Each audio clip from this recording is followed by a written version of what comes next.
What's going on, FPL managers? Welcome to a new video and podcast from Fantasy Football Scout. It's not the end of Game Week 22, is it, Sam? How are you? I'm all right, Ted. How are you? Oh, I'm good. I'm gearing up for Game Week 23, but I'm very conscious that we've got plenty of games to go in Game Week 22. So Stressful. we're quoting some midweek scores, some ranks. It's all pretty irrelevant because that's going to change quite a lot, isn't it? So how's your Game Week 22 going so far?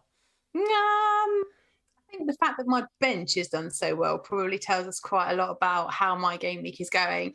No captain for me yet because Ronaldo hasn't yet made an appearance, although I'm very much hoping that he doesn't, with Ramsey sitting as my first sub, because that would be a lovely position to be him, to have him come off my bench. But yeah, it's been okay. I think players that I was expecting to do well maybe haven't, like Mason Mount coming on as a sub was not ideal, although I suppose at least he did come on for part of the double game week. But it's been distinctly meh. But as you say, midweek fixtures, it's going to be better. 100%. We'll have a look at your actual Game Week 22 team in a mo. But before we do that, basically just the schedule for the video, I think we'll just go through how we're doing in Game Week 22. We'll have a look at the fixtures up to Game Week 30, along with chip strategy and the number of teams that have quite a lot of postponed fixtures that could be rescheduled in that period. We'll have a deep dive at Aston Villa because they have a potential to have double in Game Week 23 potentially, and a couple of decent fixtures to be rearranged. They're also one of the only teams to actually be confirmed to play in Game Week 30, which is the FA Cup quarter-final. So along with their good fixtures, it might be worth focusing on them. And the subject of the header of the video is Philip Coutinho, which we're very excited to have back. And what an impact he made in that game, Sam. It was exceptional, wasn't it? Yeah, I mean, he's one of those players that as soon as he walked back onto the pitch, I kind of had fond memories of owning him in FPL those years ago. I think 16-17 was his last season, wasn't it? So thinking back to those times, and yet got off to exactly the sort of start that you would want to get onto. 22 minutes on the pitch, first Premier League goal back in the division. I'm all about Aston Villa at the moment. Even if they don't double in Game Week 23, I think they've got huge potential right now. They're on the crest of a wave. They're making good signings in the January transfer window. Everything Gerrard is doing is just really positive. Love it. Yeah, back with a bag for sure. And definitely change afoot at Aston Villa. Hopefully, they can increase their attacking and defensive potential and become excellent FPL assets for us. But before we discuss them, let's have a look at your Game Week 22. Yes, it's Game Week 22 at the moment, isn't it? Game Week 22 team. 39 points, so that's 43 with a -4, I think. But that's right. 5 fixtures to go for you. Yeah, lots of points on the bench. I see it now. Oh no, Ramsey's 12 points. Oh, I think you want Ronaldo not to play against Brentford. I do want Ronaldo. Yeah, I mean, if Ronaldo just happens to want to sit out that game, I'll be delighted, because I'd also take Mason Mount as captain against Brighton. So that's fine. I'll take it if he wants to sit it out. I mean, the reality is, though, you look at that bench, and as much as I was like so frustrated watching that Aston Villa game, I was also thinking, but I still wouldn't have done anything any different. I still would not have played Brandon Williams in that game. I was not expecting him to get 6 points, and Ramsey, I did debate playing him for a little while, but actually with the double game week teams that you have, it's just one of those things, isn't it, where it's against Manchester United, it's a difficult fixture. There's other teams with doubles you probably want to target, plus other single game week players with arguably nicer fixtures. Unfortunately for Ramsey, he's on the bench, but fingers crossed for no show from Ronaldo, and then he'll come on. I mean, I would have benched those guys in exactly the same order. You haven't done anything wrong. It's just variance. It's just one of those things. Ramsey's Typical, 12 point against Man United as well. It's just completely. It's just one of those things. But Ramsey could be a decent option for Aston Villa if you're going to triple up or whatever. So yeah, he's a good asset to own. Williams, yeah. Completely random. Where's that come from? 100%. But yeah, Alexander Arnold and Cancelo doing the business as the premium assets. We should expect them to do that every single week, really. I mean, We've been lucky. We've been lucky with so many double-digit hauls from those chaps. The third defender seems to be the issue at the moment. And I think that's going to be the one that we change coming up, because we've got maybe some Aston Villa assets, we've got another maybe City defender, because their fixtures are really good coming up. What are your thoughts about the third defender? Are you happy with Rudiger? Well, see, I don't mind owning Rudiger for the Spurs game. He scored twice against us so far this season in the League Cup and in the Game Week 5 fixture earlier on this season. So I don't particularly mind owning him for Game Week 23. It's not like Spurs have been scoring a hatful of goals and without Son in the team. I wouldn't expect them to necessarily put lots past Chelsea. But obviously after that, then it's the Club World Cup. So there's going to be blanks there. We're going to have issues surrounding the League Cup final. So I think for me, it will be time to move Rudiger on. The bigger question is, where do you go next? And I do really like the Aston Villa defence. I always have liked the Aston Villa defence. I think Matt Cash is a great option. And obviously now there's Luca Dean there too, who obviously got his full debut, returned no points in a very Luca Dean fashion. Like he's sort of player that we all get hyped up about quite regularly. But he hasn't played for a while in the Premier League, and it's going to take a while to bed in. He's only just arrived when he got his full debut for the club. So I suspect that over the next few weeks, he'll do well. The Aston Villa fixtures, as you've mentioned, are really nice. So moving him on also frees up a little bit of money, which will mean I'll be able to go back to Salah more easily when he comes back from AFCON too. Yeah, 100%. I think it's a pity there's a small sample size when it comes to picking from Coutinho and Digne, because obviously they've played one match so far and we're ready to get on Aston Villa immediately. But first impressions are very good. They did impress against Man United. So yeah, if we can downgrade those to maybe a Digne or Matty Cash from the likes of Rudiger or James for me, then it does free up some cash. So that's decent. Another player in your team that is maybe proving a little bit of a problem is Calvert-Lewin. Obviously, Everton have got some great fixtures too, but losing to Norwich really does raise eyebrows, doesn't it? For sure. I mean, I bought him in last week as a bit of a, well, I suppose a bit of an out there punt, really. I was looking at Calvert-Lewin thinking, well, you've been ready to play since Game Week 17, but with all the Everton postponements that they've had, you've not really made it back into the team. More going forward, there's going to be plenty of potential for double game weeks for Everton. So investing in Calvert-Lewin at that point made sense to me. Plus the rearranged fixtures that they've got to have put back in against the likes of Newcastle and Burnley looked promising for Calvert-Lewin. They sit nicely on the fixture ticker. So it was all the signs were in the right direction, apart from the niggling doubt in the back of my mind, which was he's playing for an Everton side who are just not doing the business at all. But it was Norwich this weekend, and I kind of thought if at any point they're going to stand up and sort themselves out, it's going to be against Norwich. Now we've got a whole new situation again with the manager having left the club. So now we're in that situation where, well, who's coming in to replace him? Lots to talk about, maybe Martinez coming. Let's see if that happens. Moving forward, new manager bounce is always an attractive thing for FPL managers. The fixtures do still look good for returns. With Richarlison coming back from injury as well, that bodes well for Calvert-Lewin. There's a lot of positives there. But the Aston Villa forwards call my name as well because the fixtures are really nice. So the likes of Watkins, I keep looking at thinking I'd really like you, and Calvert-Lewin is not looking as good as he could. It's really difficult, isn't it? You have got to weigh up these possible bounces through fixtures. I think it's, even if they might get a new fixture bounce, Everton, you've still got to wait a couple of game weeks to assess whether that's actually working out or not. Whereas I think Aston Villa have a little bit more momentum about exciting new signings. Gerrard has fitted in really well, created a really cohesive structure at the club, and they just seem all in all a more enticing prospect. So I wouldn't be surprised if you move Calvert-Lewin on to Watkins in the next couple of weeks. But it seems a bit counterintuitive with those fixtures, though. But I wouldn't be blaming you in the slightest. Let's talk about Jarrod Bowen. Absolute man in form at the moment. Can't believe it. Yeah. He could have had two, Sam.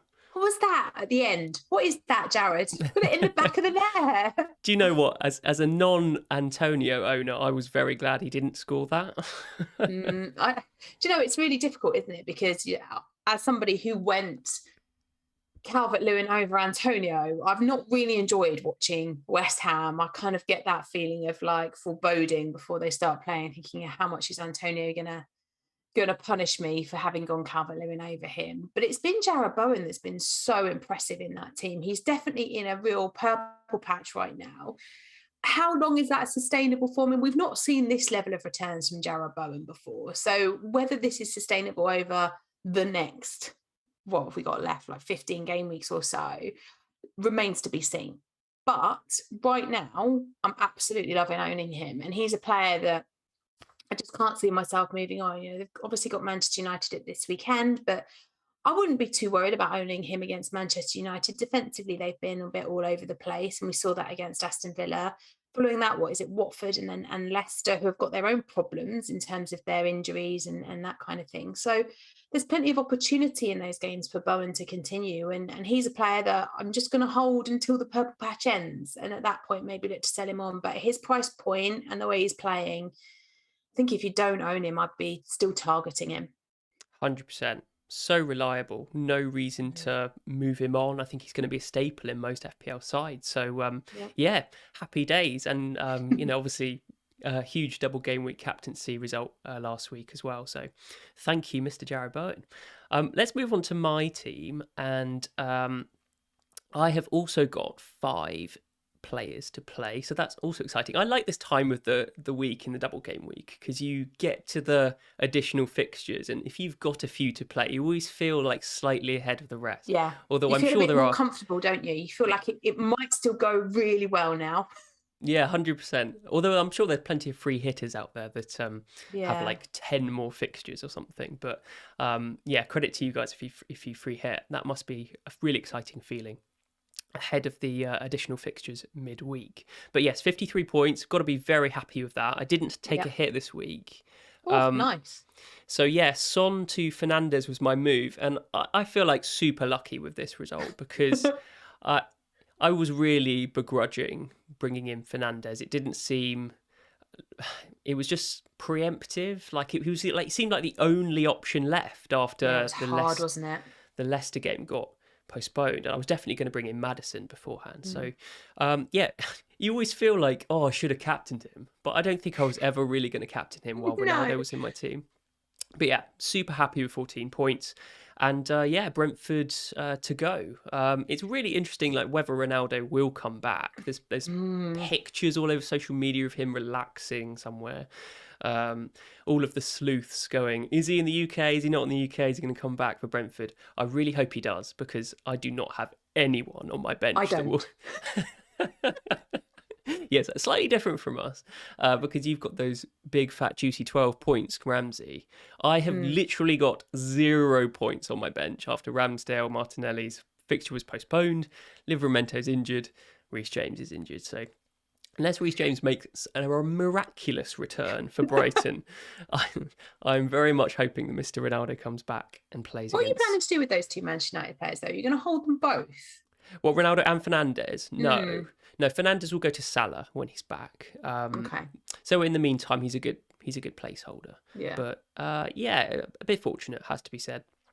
Triple Man United against Brentford. Can't complain with that. Not expecting much for Davis against Leicester. I imagine Leicester will probably score in that. But of course, he had a double game week before it was the London Derby was postponed, so a bit unfortunate there. I was peddling on the FPL show that King would do better than Dennis in that fixture against Newcastle, and he did have the better chances, but we've forgotten that he can't actually finish, so which is a massive shame. I think he did have the better chances than Dennis, but hopefully that Burnley game goes ahead, because there's knock-on effects. I think Burnley play quite a lot of staples in our FPL team. So fingers crossed King can get an additional fixture there. And if Ronaldo doesn't turn up, then my vice captain is on King. So bit worrying there, but we'll see. Damari Gray is a frustrating one because he looks absolutely sensational on the pitch, like so lively. He looked like the main man at Everton, but he just can't put the ball at the back of the net. Very frustrating. Yeah. It's a shame with Everton, because like they've had and they still have the fixtures to invest, but they just haven't had same with Calvert-Lewin, right? They just haven't been good. And so very well and good them having the ability, and with Demarai Gray, he's definitely got the ability, and he's definitely had some great potential. He's creative, he's doing the right things, but it's just had nothing around him. Like but then the fixtures are really nice. So he'd be a really difficult player to sell right now, even with the lack of returns that we've had, because they are going to have double game weeks coming up, and they do have really nice fixtures still to play. And of course, there's going to be a new manager. So I don't know. We'll just have to see how feeling changes. It felt to me at Everton like the negativity that was in the fan base when Rafa first arrived had kind of spread a bit, and it was kind of it'd gone a bit wrong. Maybe actually that's what they needed, was a breath of fresh air, a new manager to come in and just make some sweeping changes. And let's see what happens ahead of game week 23. Yeah, 100%. I feel like a really big dilemma for me is whether to keep Martinelli or Demarai Gray, because they're about the same price. Yeah. But Martinelli has arguably been in better form. But Arsenal blank in 25 and 27 right now. I don't know whether those fixtures might get rescheduled into those areas. But Everton have some tasty fixtures that might be rescheduled at some point. And I think Demarai Gray's price point compared to that of Calvert-Lewin, he might be easier to keep in your team and just sort of smother him away on your bench until you need him. I think maybe Calvert-Lewin is you need to move him on because he's a little bit more expensive. But yeah, I'll cope with Demarai Gray's 2 points. It's not the end of the world, is it? Yeah, high expectations. But the last person to talk about is Diogo Jota, and he was pretty unlucky in that match. Yeah. Did you watch it? Yeah, it was one of those. Well, we couldn't watch it live, but watched it on Match of the Day later on.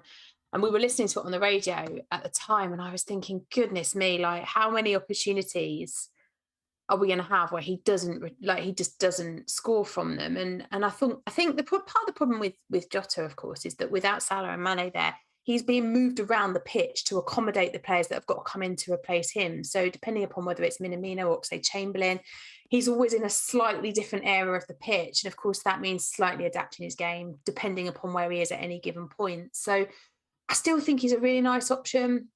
I thought he was unlucky not to get something in this game, but it's just one of those things, isn't it? It is. And like on another day, he could have got double figure haul. I think for sure. Liverpool were on top most of it. As you said, he hit the post. He missed a 1-on-1. It's just variance. Yeah. I think he was top for underachievers, wasn't he, this game week as well, Josh? Yeah, probably. Yeah. I think some insight from that game is I didn't think Firmino was actually that good. So when, it might seem harsh because in the past I've been Firmino's biggest fan, but I thought he was a bit rusty. He was a little bit more sloppy than usual. So when Salah and Mane come back from the African Cup of Nations, I think Jota's place is more secure than we actually think. So I wouldn't just start selling Jota because of that Firmino rotation. I think Jota's still an excellent option. Yeah. But yes, let's move on from our teams. I've got a big fixture sheet graphic here, and we've got the fixtures up from game week 23 to game week 30 and each team's postponed fixtures. So why this is useful, I think quite a popular chip strategy right now is to dead end your team until game week 30 and then wildcard in game week 31. Now, I'm stealing a lot of this information from Praz and Sonaldo's Burning Questions video last week, which was excellent. So if you want some more detail about chip strategy, go and check that out. But they went into talk about this chip strategy. I think it's a very valid one. You can possibly free hit in 27 when I think it's Leicester, Chelsea, Liverpool and Arsenal all potentially blank. They should be blanking at the moment because of the Carabao Cup final. Whether or not their other fixtures get rescheduled into that gap is another matter. But at the moment, it's a blank game week. There's going to be a lot of staple FPL options that we will have in our sides that blank. So get free hit in 27 might not be a bad option. But overall trip strategy is to, at the moment, focus on players that might have a good run of fixtures up until game week 30 and then possibly wildcard in game week 31. Game week 30 is the FA Cup quarterfinals. There's going to be a big blank game week there.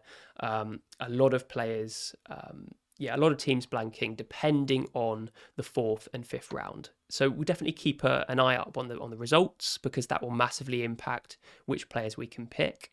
But yeah, for this graphic, I think we just keep it simple and think right now about the best players with the best fixtures to bring in, with potentially some good postponed fixtures that might fit in between now and game week 30. So Aston Villa are top there, Sam, and that's quite nice. I haven't fixed that. It was they're highly rated in the fixture difficulty, and potentially have a double in game week 23 against Everton and potentially either Leeds or Burnley. Now that's a tasty prospect, isn't it? Yeah, I mean, to be honest, even like I said before, if they didn't double for any reason in 23, they still look like the team you want to invest in ahead of 23. Like for me, if they double, that just makes them even more appealing than they maybe would with a single game week, but they're still an attractive option. And what I love about Aston Villa right now is there's so much scope and potential for you to invest. If you've got a problem with your forward line and you want a forward, it's easy to get Watkins. If you want to change a midfield up, there's so much potential there. I thought Buendia had his best game of the season so far in game week 22 against United. I thought he was excellent. Coutinho is obviously an option there now that he's back and has done his 22 minutes. I suspect he might get a lot more game time over the next few weeks. If you want to go cheap and cheerful like I did originally when I invested in Aston Villa, then Jacob Ramsey also looks like a fantastic option and a fantastic enabler. He's like 4.6 million. And of course, if you want to go for one of the defenders, then that's also equally good. You've got attacking options there in Cash and Dean. And if you want to go for a new goalkeeper, Martinez is there too. And we know what he can do from last season. So across the Aston Villa pitch, there is potential to invest. It's not like with some clubs that sit at the top of the ticker sometimes and you go, like Leeds are a little bit further down. I look at that Leeds team at the moment and think, if I'm going to invest in Leeds, it's Rafinha. And there's not really anybody else that I would be looking at. But Aston Villa, there's 5, 6, 7 players you feasibly could go to. And that's really attractive. 100%. It seems like everything's come at once, like the signing of Coutinho and Digne, their good fixtures, a potential double. It raises a lot of eyebrows. So we'll have a look at Aston Villa, which players to buy a little bit later on, but certainly very encouraging that they're top of the ticker at the moment. So we'll have a brief skim of the rest of these. Man City are next with an excellent run of fixtures. And obviously, we're quite keen on Man City. They're good at scoring goals. They're good at keeping clean sheets. Are you thinking about bolstering your Man City ranks? Yeah, I mean, I've got two. I've got Cancelo, who, of course, everybody has, and I've got Bilva. Now, the trouble with Bernardo is he was fantastic for a number of weeks when I first bought him in. I bought him in just before he went on that really great run of hauling. When Foden originally was out, I went from Foden to Bilva and it was perfect. It worked really well. Over the last few weeks, it hasn't exactly gone in the same way in terms of the level of points returns that he's had, but he's still been up there in the underlying stats. He's still putting in good balls. He's still got potential for assists. We saw the assist in game week 21 against Arsenal when he won the penalty. So there's plenty of potential still with him. It's just that with Foden back and with KDB in the form that he played on Saturday, he was just absolutely unbelievable again. And I look at him longingly quite regularly and think I would really like to have you in my team. But I also have this kind of back of my mind voice that's saying, yeah, but don't forget Salah's coming back, because at some point you're going to want to build him into your team. And that's going to mean having some tough decisions to be made. And will I want to lose Kevin De Bruyne if I bring him in ahead of that run of fixtures that Manchester City have? Or maybe not. So maybe actually the better option is to go with the likes of Foden or maybe even Bilva. For me, I think I'll probably just stay with him because it feels very sideways at the moment when there's so many other things I always have to deal with to move from one Man City midfielder to another. Yeah, 100%. And it's a really good point about maybe like the value that some of these City mids bring, because I think Foden is probably the best value out there. Yeah, but I mean, he hasn't really done that much recently. De Bruyne seems to be the man in form. He's just quite a lot more expensive than the rest. And I mean, even if you went for De Bruyne and you just got fed up of owning Ronaldo, maybe he's more injured than we think. You could always move Ronaldo back to Salah instead of De Bruyne and you could have a beefy midfield. But yes, I mean, personally, I'm thinking of probably buying a second City midfielder. A second City defender, I should say, in the likes of Laporte. I think he's probably the obvious one. And he's cheaper than Diaz, quite a lot cheaper. And he seemed to be the staple alongside as at that left centre-back position. So he's probably the one if I was going to go for a defender, but I would have to weigh up whether I wanted an Aston Villa defender more. I'm going to have massive FOMO about not having Foden, though. Because the priorities in my team are just such that I want to get Salah back in. I would probably want to get Coutinho in as well. So I'm going to end up without a Man City midfielder. Whether that will be a problem, I really don't know. But the thing is, it's the same with everything, isn't it? You can't have everybody. Yep. So, and that's been the same in FPL seasons for as long as I played the game. You have to make tough decisions. So the judgment then comes between either jumping and moving around and chasing the fixtures and targeting the players as they hit those fixtures. And Manchester City are that team right now. So there's definitely the scope to go with the City premiums now, knowing that then at some point there comes a cutoff where you go, now is the moment that I move them to Liverpool when they come back, to Spurs when Son comes back, if the fixtures are nice for them, playing the fixtures basically. Or whether you say, okay, I'm going to try and keep a core of my team in certain price points, and then I'll pick the players who fit within that, and therefore I go Foden over KDB. Yeah, it's a really good point. It's definitely different ways to play this game for sure. And I think the flows and the focuses we'll have in different game weeks will change. So definitely, keep as flexible as possible. Moving on from Man City, we've got Everton there. I'm not going to dwell too much on them because poor form isn't going to attract them to our FPL teams, even with the good fixtures. They do have 3 postponed fixtures ready to be rescheduled, and they're all pretty good. So definitely one to monitor. Hopefully they can get some form with some sort of new manager bounce, or whether it's Duncan Ferguson coming back in and being a caretaker. Who knows? Leeds underneath Everton, I think probably the obvious one is Rafinha. If you do want to go there, I think he will probably be a popular option if Aston Villa double against Leeds in 23. But otherwise, I'm not going to rush to Rafinha. I think in 26 to 28, they've got some medium to difficult fixtures. So, it's one to prioritise if they double in 23, I'd say. Newcastle, not massively enamoured by them, and Watford, I think we're all going to own one of Dennis or King.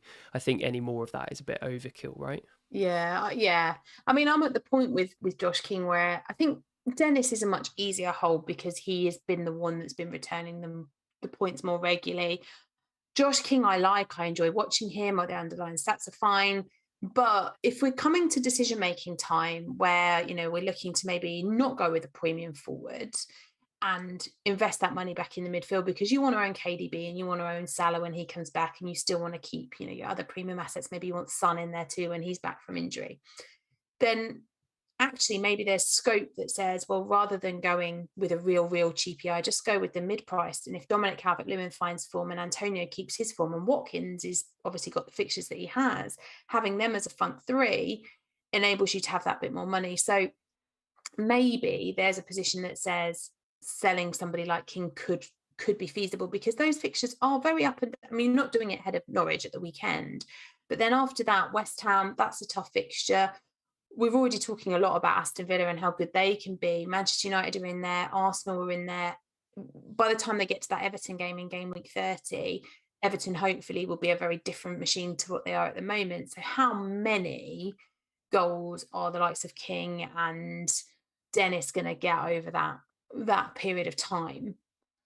There's maybe a question mark. I don't think you're going to do anything at the moment, because with Norwich up next, you're going to definitely want to play them in that game. But it's just something that's in the back of my mind that I could potentially change the way that my team is structured. And if I do that to compensate and to allow Salah to come back, maybe Josh King, he could stay as he is, but maybe I might actually have a little bit more money and I could have Watkins in his place instead.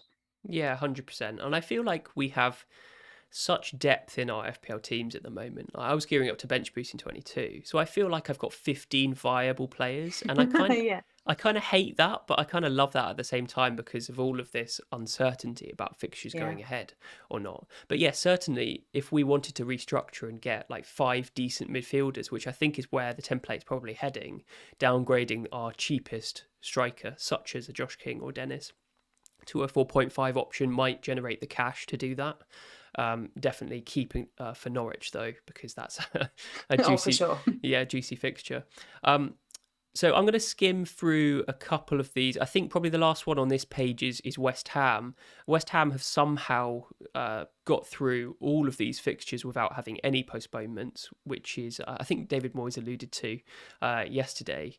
But I think just keeping Bowen, I think anyone else above that, even Antonio, is probably superfluous to requirements. So I would be selling Antonio if I were you. Because I think there are probably better options, like Watkins will become a more popular option, and they don't have any postponed fixtures to be rescheduled. So no prospects of a double game week in the immediate vicinity, I should say. So, Burnley, the last one here, 4 postponed fixtures, but there's not too many prospects from Burnley, are there, Sam? Particularly now they've not got Wood. I mean, they've got Cornet away at AFCON. They've sold Wood to Newcastle. Like, I look at them and think, who's leading that attack right now? All right, when Cornet comes back, then he's a real quality, talented player. Can drive them forward, will get goals. The fixtures don't look appealing though, do they? I mean, they've got Arsenal, Manchester United, Liverpool. They've also got Chelsea in there. Of the rearranged fixtures, they've got teams that we've been talking about as Aston Villa again. There's Leicester, who can score goals against most people. There's Spurs, who, depending on when that fixture goes, may or may not have a full strength attacking unit back in play. Nothing in there screams invest. The only thing that kind of makes you go, well, maybe I should think about it, is the fact that there's going to be 4 additional fixtures to slot in at some point. And maybe the likes of Charlie Taylor is potential there, particularly if you were going to bring in somebody to bench boost on a double game week, then maybe. But I don't think you should be targeting Burnley by any stretch. In fact, I'd be actively avoiding unless you had no other alternative and you really wanted, I don't know, a free hit team that was full of 11 doubling players, or you were going to bench boost and then he maybe makes sense for that week. Potentially. I mean, right now, like the only player I can definitely foresee having is Cornet, because as you alluded to earlier, he seems like the live He's the wire. one. Yeah. He's the one. But I could just see it now. I can just see like me buying Matt Lowton. And you remember when I always go on about this. Remember his 17-point haul in a double game week last season, was it? Yeah. He could do it again. You never know. But he likely won't though, with double game weeks like that. I mean, if it falls in, like it has Brentford and, I don't know, Everton or whatever, it could happen. Never know. But let's not overthink this. I'm not looking at Burnley until the situation arises. The bottom of the ticker here, Palace. I mean, it's Gallagher. I thought he was fortunate to get a goal at the weekend, I have to say. Liverpool have 2 postponed fixtures that could go into this run of 8. Obviously, we have to be conscious that the triple captainship will probably be optimally played on Salah, seeing how reliable he's been this season. If it's Leeds and Norwich in 26, which a lot of people... That'd be wonderful, please, Premier League. 100%, and it's a definite viable possibility. So let's keep our fingers crossed for that. And it's both at home as well, so absolutely juicy. But yeah, they do blank in 27 because I think they're due to play Arsenal, aren't they? Yes. So one of them's going to be in the cup final. I think their second leg on that is Thursday, so one to keep an eye on. But I think regardless, they're playing Arsenal anyway, so the fixture's going to get postponed anyway. Whether or not one of their other fixtures gets moved into 27, I'm not even sure if that's possible or not, but definitely one to keep an eye on. We know that Liverpool are good. We're probably going to have a triple up, which is probably why a free hit in 27 might be a legitimate option. But yeah, let's cross that bridge when we come to it. Man United, not many postponed fixtures to rearrange, only Brighton. But yeah, a decent run in the next 5. West Ham, Burnley, Southampton, Leeds and Watford up until 27. So not in a massive rush to get rid of the likes of Ronaldo and David De Gea and all this sort of stuff. I think we talked about squad depth, Sam. Like having 2 playing goalkeepers, especially when we have Ramsdale, who is blanking in 25 and 27, is quite useful now, isn't it? Yeah, I mean that's what I did last week. Part of my thinking was I didn't want to sell Ramsdale because I look at the fixtures that Arsenal are going to have over the next few weeks. Obviously, Burnley, Wolves, Brentford, Watford. Those are games where I'd happily play Ramsdale because he will likely keep clean sheets in at least a couple of those.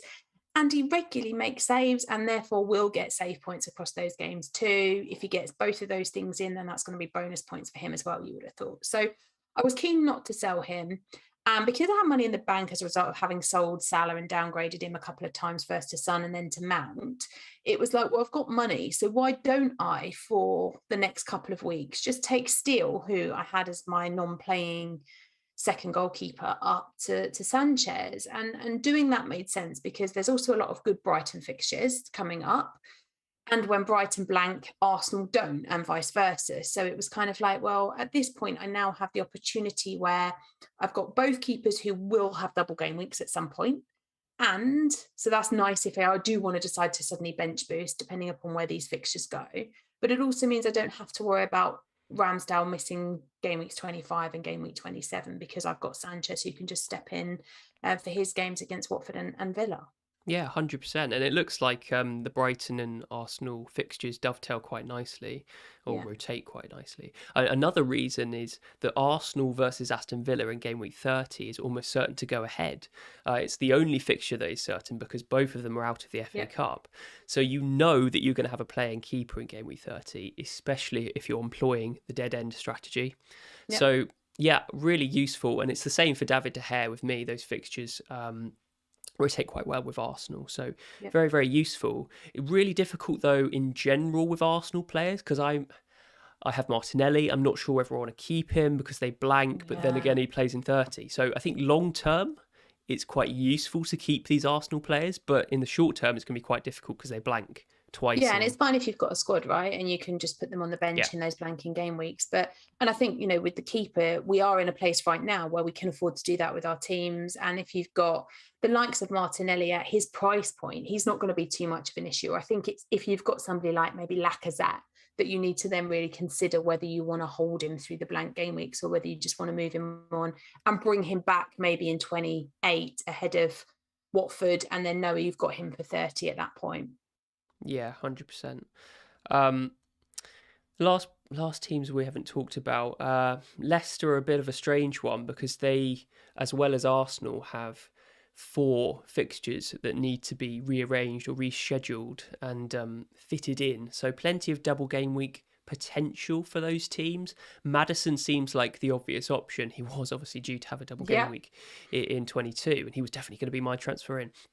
But yeah, keep an eye on one for Leicester because they've got some mixed fixtures. Brighton, Liverpool, West Ham and Wolves aren't the easiest, I'd say, in the next 4. Then they potentially blank in 27. So I think it's definitely one of those to maybe just respond last minute, just bring in Maddison, not overload with Leicester or when the time comes.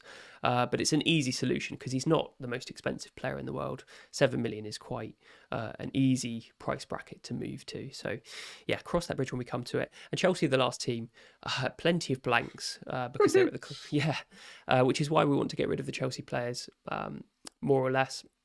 3 blanks in the next 5, Club World Cup, so they definitely won't have any fixtures in 24 and 25. They could do in 27 depending on what happens. They got through against Spurs. They are through, so their game will be off unless and I don't know if it can have any midweek fixtures put in, but maybe they could put one of their rescheduled fixtures in there, but then they're not that appealing, the Chelsea fixtures that have got to be rescheduled in Leicester and Arsenal. So I think for me, it's going to be 28 that I'll be looking at Chelsea, and obviously with a view to then knowing a little bit more about what's happening in game week 30 and knowing whether there's going to be a fixture on at that point.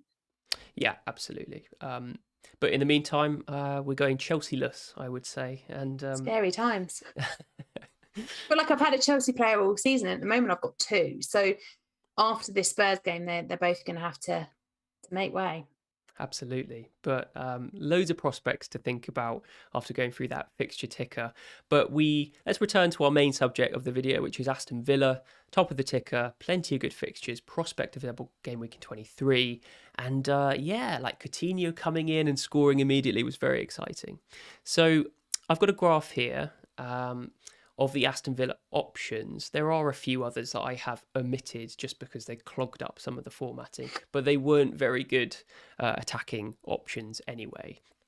But what we can see here is Coutinho, his 20 minutes on the pitch or whatever, it generated one big attempt and one small attempt. So this is a very small sample size for Coutinho, but obviously his stats are impressive at the moment, and he got that one big return as well. But there are only two other players here that have any sort of big chances created in the last 6 game weeks, and that's your man, Sam, Jacob Ramsey, and my man, Ollie Watkins. So they both look really good. We'll have a look at their timelines in a minute, but all of the other options are, they've been busy, but they haven't been regenerating those big chances. Got Buendia on the right, McGinn surprises me, and then Coutinho, that one match he played against Man United, plenty of small attempts that he's created more than Matty Cash. So does that imply to you, Sam, that maybe Digne is the better option than Cash? Maybe. I mean, I think for me with him, it's going to take a while for him to, particularly more than a couple of days between signing and then playing his first match. So the fact that he's had a number of small attempts in that first game, and it was against Manchester United, it wasn't an easy fixture, it's positive. It's a positive first look at Dean in an Aston Villa shirt. Obviously, he's also not necessarily had the match fitness that we would hope for, because he's not really been playing that much for Everton. So now, hopefully, over the next few weeks, we start to see a bit more. I think it's a bit of a shame for Matt Targett, who I think has been fantastic actually over the course of the season. So it's a bit disappointing for him, and I do wonder whether there might be a little bit of rotation that comes there, because Targett has been good. It's not like he's been a bad player. I wonder if there's more risk with Dean of Targett getting a game every now and then, particularly if there's a double game week. I do worry that, if you got a game in on the Saturday and then another game on the Tuesday, could we see one of them play one and one of them play the other? Well, maybe we could. Whereas on the other side with Cash, we don't really have that. Cash is also a bit more bedded in because he's been there forever. He knows exactly what the system is and how they're playing, and maybe it's going to take Coutinho just a little bit of time to get used to that. So I think both are nice options. I do tend to sway in Cash's favour though. That's interesting. I mean, it's a very small sample size. Obviously, Dini's played one match. Cash has played many more. And you mentioned Matt Targett there, but we've also got Ashley Young, who could play there. So that seems like quite of a tricky position for Aston Villa. I wonder whether Dini's, I think he'll be preferred. He's come in. He's been signed by Gerrard. He'll be the preferred one in that position, and I would expect him to get the majority of matches. But I do wonder whether over a period of time when there's double game weeks at play, Gerrard might use that as an opportunity to give one game and then one the midweek fixture, just to give their squad the best, because he's going to, these are players that regularly are backwards and forwards down those wings. They use up a lot of energy, and if you can deploy more than one of them, that's going to benefit your squad over the game weeks as opposed to just in that one particular match. Interesting. I mean, definitely one to monitor, but if we were going to go for a Aston Villa defender, which is potentially what I'm doing this week if they do double, I was tempted to go Digne. I'm not 100% he will get rotated too often. He's probably incredibly fit, and bombing up and down probably isn't the end of the world. So I don't know. It's a good dilemma to have though, because definitely we know what Matty Cash can do. He scored a couple of wonder goals this season, so we will see. But I think there's a structural change afoot at Aston Villa. It really depends how Gerrard wants to shape up with Coutinho in the squad. And Ings versus Watkins, I think, is a poignant question, because he could end up just playing just one of them. He could play one, and then Coutinho and Buendia on either side, Ramsey, McGinn. There's Bailey to come back as well when he's eventually fit again. Yeah, some really good creative players in that team. It's a really interesting one, and whatever he ends up doing might affect the rest of the options. So if you want to be patient with Aston Villa, I don't think it's the end of the world, like having to forego some of the attacking assets in the immediate future. We might be forced into it, though, if they have a double game week in 23, and we might double up or treble up. I don't really know, but I mean, the prospect of Ings versus Watkins, if he plays Watkins as that centre forward over Ings, that is going to obviously not benefit Ings at all, but I think it's probably the obvious option. Watkins' stats are much better. He seems like the first choice guy, right? I think so. And I also thought that when Danny Ings is a fantastic player, absolutely fantastic. There is no doubt about that. And I think when he was at Southampton, he was absolutely their talisman and everything good came through him for a number of seasons. At Aston Villa, it's slightly different because they've got a number of really excellent players who can take that kind of talismanic role. And we saw Watkins do a fantastic job of that last season. I thought he was unbelievable. And actually, I thought that against Manchester United, when Ings came off and we saw Watkins kind of revert back to the Watkins that we saw last season, I thought he looked better playing up there in that position. And I thought Aston Villa kind of moved better. It was almost like they fitted back into a system that they'd known and had gone really well over the course of the last season. So for me, it's an obvious choice to go Watkins over Ings. It doesn't mean I don't think Ings will return goals over the next few weeks, because I absolutely think that with the fixtures that they have, he will. I just think Watkins' potential to outscore him across those weeks would make him the option I would want to go with. Yeah, 100%. Let's do a comparison with Watkins and Ings. We've got Watkins' timeline up now. He got a really decent statistical performance against Norwich in game week 17, but since then he's only obviously played 2 matches, once against Chelsea and one against obviously Man United. Aston Villa blanked in 18 and 20, and he didn't play in 21, annoyingly, because I think he probably would have got some points. But his stats have been fairly decent stats against Man United, which is encouraging. But let's just compare that to Danny Ings. His stats are not as good as Watkins. He got a goal against Brentford, but I think if Watkins had played, he probably would have got a goal as well. So. And he's been playing less minutes as well. I mean, he only played 16 against Liverpool, 30 against Norwich. So we know what Ings' fitness worries are, and I think Watkins, as a younger, fitter player, probably has more chance of playing more minutes. Yep. So I think he seems like the safer option more and more. So the last player I wanted to do the timeline on is Jacob Ramsey, and his stats have been poor in the past, but against Man United, they were exceptional. Goal and assist, of course, but plenty of XG, plenty of XA, which is encouraging, Sam. Yeah, I mean, I bought him in just ahead of game week 17. I did play him that week as well, so I did benefit from that goal that he got against Norwich. And actually, I was watching him quite closely for a while, because I think what he does do when he plays is he just makes Aston Villa look a little bit better. I think the way that he positions himself is good. I thought he had a fantastic game against Manchester United, especially those last sort of 20 minutes or so of that match when Coutinho was on the pitch. And that was a kind of concern that I think some people had, is that, Aston Villa making moves in the transfer window, obviously when they've got full strength and everyone's available, how much game time will Jacob Ramsey get? When Bailey's back, when Buendia's there and playing, when you've got Coutinho, all of these players, McGinn, of course, was suspended last time round. So add them all in. But I think when you watch what Jacob Ramsey's doing, the underlying stats have been okay over the last 6 game weeks in particular. I mean, they've only played in 4 of them, but he's got game time in each and every one of those. And I mean, I watch him, I think he's deserved the goals that he's got in those fixtures. He's been performing well. And I think at 4.6 million, I honestly don't think there is a better cheap enabler in the game right now than Jacob Ramsey. Yeah, agreed. 4.6 is incredible. And I think he seems first choice in that midfield 3. My only concern is if Gerrard changes up the formation to suit his new signings. then possibly Ramsey's the one to make way. If he starts playing a 4-2-3-1, then I think McGinn and Douglas Luiz probably sit as the holding midfielders. And I suspect so.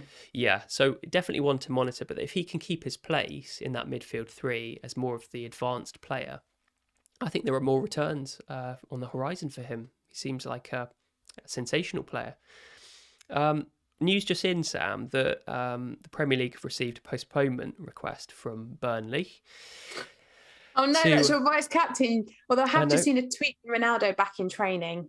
Oh, I mean, you give and then you take away, or the other way around. Goodness me. Oh, it's difficult to keep up with all of these news. It's hard, isn't it? You take your mind off it for like 2 minutes to do a Talk about cheeky Aston stream. Villa.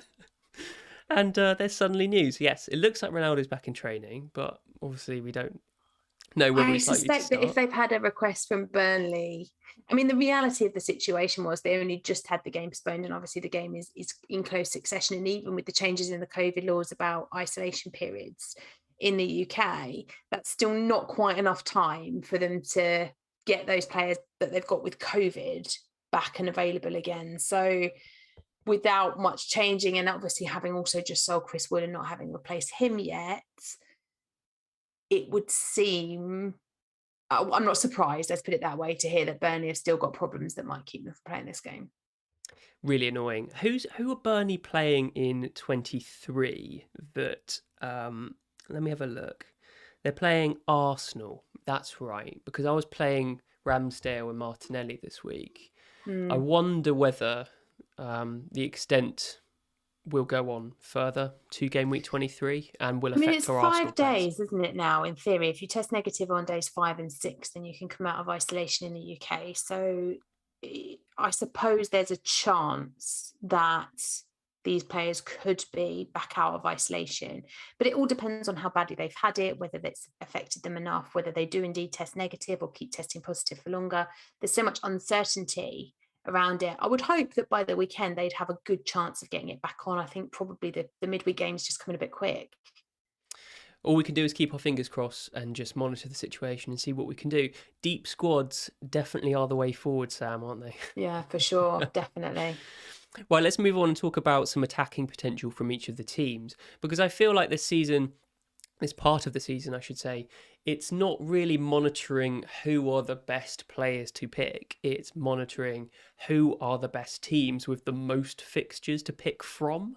Yep. So let's have a look at some of the attacking potential for some of these teams. We've got Liverpool top right with most big chances, with most small chances. I think that's pretty self-explanatory and not particularly surprising. Man City and Tottenham up next. It'd be nice if Tottenham actually played, wouldn't it? Because I feel like, yeah, wouldn't it, Ted? Wouldn't it be nice? Oh God, I was due to be there on Sunday, when it got canned. Disappointing. It would be really nice to be able to watch my team again. Do you own any Spurs players? Well, I did own Son, obviously, and then he got injured. So at the moment, no, because so my original plan after the Maddison game was postponed was to go to Mora. But then, of course, there was the doubt surrounding the North London derby at that stage. So I decided to go with Mount for having a double game week. So no, at the moment, I don't. But Spurs, I think it's really interesting with Spurs because obviously they've looked so much better since Conte arrived. And then they've just had a difficult couple of weeks with a couple of COVID cases, but also injuries to kind of key players, obviously Son, but even more importantly than that, injuries to the defenders. And when you've lost players like Dyer and Reguilon, as well as still having Romero out, like it sounds ridiculous because you're talking about attacking potential here, but you need the solidity that the defence brings if you're going to have this counter-attacking, free-flowing football that Conte wants to play at Spurs. Without the defence there, we haven't necessarily been able to go full gusto because you worry about kind of getting back. And so I do think that with Romero due back any time, hopefully with Reguilon back in full training, I think I heard that will be a benefit. Hopefully Dyer back in early February, hopefully Sonny back in early February. So that means by the time we're really looking to invest in Spurs ahead of the potential rearranged fixtures, we've got plenty of opportunities and it doesn't have to cost you the world. Yes, it can. You can go Son, you can go Kane, but you've got others in there, the likes of Reguilon, likes of Mora, cost you a hell of a lot less. And are just as much part of this big attacking potential that Spurs have.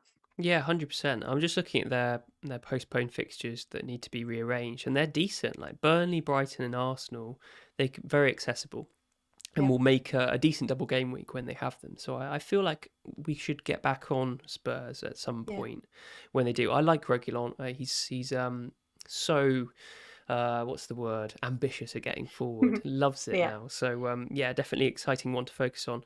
But yes, back to the chart. Arsenal there bringing up 4th place, and we've seen what a boost Arteta has given them since Lacazette has stapled as the number 9 with Martinelli and Saka as the wingers. They really have improved their attacking potential. Odegaard is pulling the strings in midfield. So it's a pity with all of the blanks that we can't really focus on Arsenal. Yeah. But It's a shame. having a couple of cheap ones and Ramsdale as your second goalkeeper, as we've talked about, is not a bad option. But yeah, good for Arsenal. We haven't seen them up there for a long time, so keep it going. Aston Villa aren't particularly impressive at the moment. This is my only caveat. So hopefully the likes of Coutinho and Digne, the additional options, maybe boost that attacking potential. They have had a few difficult fixtures in the last 6, so maybe that's something that's skewing the results.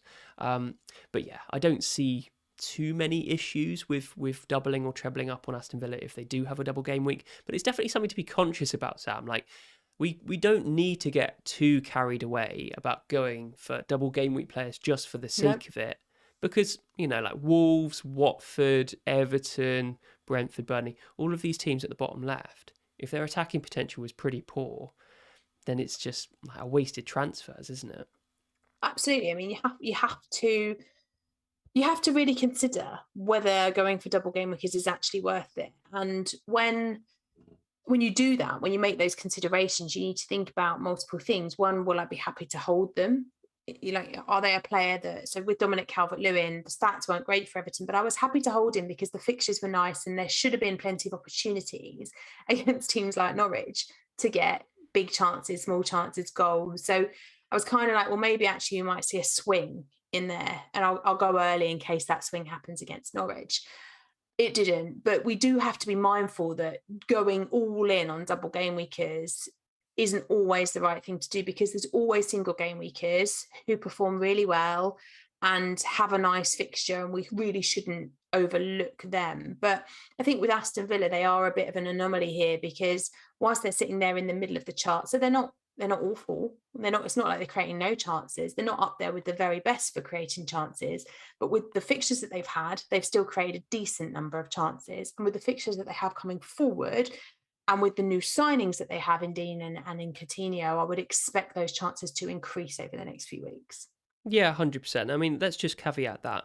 The fixtures that they've played in the last 6 include Man United, Chelsea, Liverpool, Leicester and City. That's actually last 7. But amongst, Norwich and Brentford, those are really difficult fixtures. So I think that's probably skewing the results for Aston Villa, as we say. But yeah, not too much to worry about. But the rest is as it seems, I would say. Like Norwich, most bottom left. Wolves aren't setting the world alight with their attacking potential. But solid nonetheless. Let's leave the stats there and talk about our teams and our transfers for game week 23.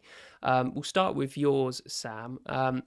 A 3-4-3 and a captain on Cancelo at the moment. Tell me about that. I've actually found the captain decision quite hard this week, because I look across and there's Manchester City midfielders are the obvious captaincy option, in my opinion, for game week 23 as it stands, as single game week. If there's no doubles in there, then I think they are the obvious captaincy options. But Bernardo hasn't exactly been forthcoming with the FPL points. And so I don't necessarily trust him as much as I would trust Cancelo with the captain's armband right now. So it's on him at the minute. And then I look across the rest of the team and I think, there's potential other options there that I might like to change. Probably one of the Chelsea players this weekend will, if nothing else happens and I've got nothing else that I need to do, no injuries come up in the midweek fixtures, no double game weeks get announced, then probably one of the Chelsea players going this week makes the most sense. And, maybe I go to an Aston Villa defender already in preparation for that nice run of fixtures that they have. Although again, it's against Calvert-Lewin. So do I think that he might do something? Obviously, I'll be waiting just to make sure that Ronaldo is fine and comes through that unscathed. So yeah, maybe the Chelsea boys, but I can see myself going against the grain and doing something I never do and captaining a defender this weekend. It's scary. I always find it counterintuitive. You're like hoping when you're captaining a player, you're hoping for goals. You're rather than not hoping that something. But I mean, City are so good defensively. I can kind of see it. And he could get attacking returns as well. I think that's the thing with Cancelo. It's not like, I'm not captaining Eric Dyer for just a 6-point clean sheet. The potential for Cancelo to get a goal or an assist as well as a clean sheet and then some bonus points, particularly against the Southampton team that have been lacking defensively in the absence of Livramento. That could be a bloodbath. I mean, the only thing you need to watch out for is James Ward-Prowse's free kicks because they're unstoppable. Yeah.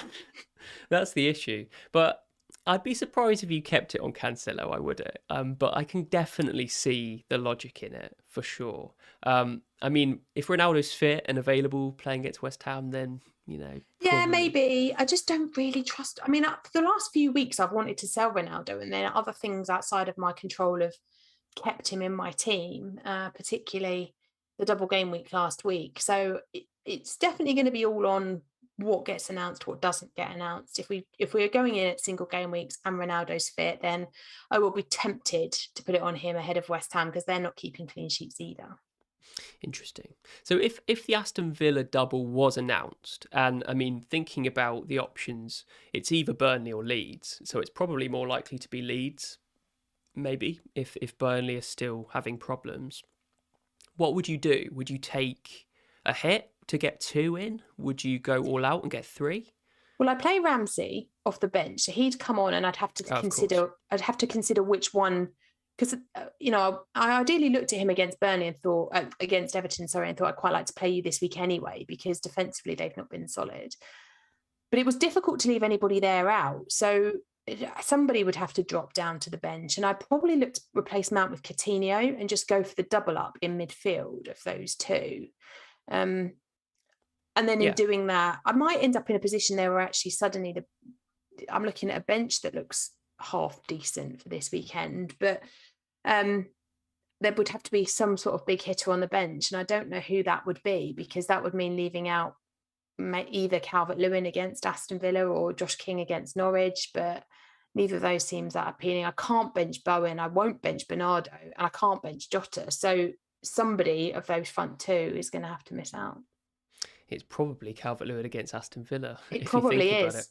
It probably is because I don't think I'll be able to bench King against Norwich. Yeah, really difficult one. A nice dilemma to have though. And would you keep playing Sanchez against Leicester, or would you play Ramsdale against Burnley? If Burnley are available to play, then I'll play Ramsdale. I think a weakened Burnley team as they are right now, Ramsdale is most likely to keep a clean sheet unless somebody gets a double game week announced, and then that'll make my decision. It certainly seems like the better fixture, but who knows whether it will actually go ahead. But yeah, I think it's a good team. I think you've got a couple of options to get Aston Villa players, and you've already got one. So I mean, you don't need to do too much to get that. Would you consider Rafinha if he doubled? Yeah, so if he doubles, that's another kind of conversation, because then do I actually go with him over Coutinho? Maybe I stick with Ramsey from Aston Villa, maybe go with an Aston Villa defender for Rudiger, and instead of Mason Mount get Rafinha. So then I'd have the two doubling from Aston Villa plus Rafinha. That might be the way I look to go if it's Leeds. Nice. And how are you going to get Salah back in? So Mason Mount's position is Salah's position, and I probably will look to bring that position back up again. Now, the conversation is how do I get there? I've still got some money in the bank, so some of that will take him back up a little bit, and then it'll be moving some money around. So Rudiger down to Aston Villa, that will give me some of that back, because I'll then have like an extra million or so that I can kind of play around with. And then it's probably looking at what I do with my front line. Maybe it's dropping King right back down. I'm really, as I've said, not wed to owning Ronaldo. So Ronaldo down to Watkins probably will be the way that I play it to enable me to have a really good midfield. Yeah, sounds good. I think, I mean, I've just looked up the African Cup of Nations status. So Egypt won their last match. So I imagine that they will be back. He will be back for game week 24, not any earlier, which is good. So you don't need to think about that just right now. So that's good. But it's good that you've got money in the bank to do that. It must be like 4 or 5 million, right? Well, some of it I have spread a little bit in that I obviously got a second keeper, so I took some money there. So there's a bit of it's been around. So I think I've got about 3 in the bank at the moment. So if I downgrade Rudiger, that gives me a bit more. And it's just then working out who I can move around. And I don't plan to hold two playing goalkeepers indefinitely, because hopefully by the time I've played my bench boost, I'll then just drop back down to 1. Fingers crossed the postponement stuff eases up by that point as well. 100%.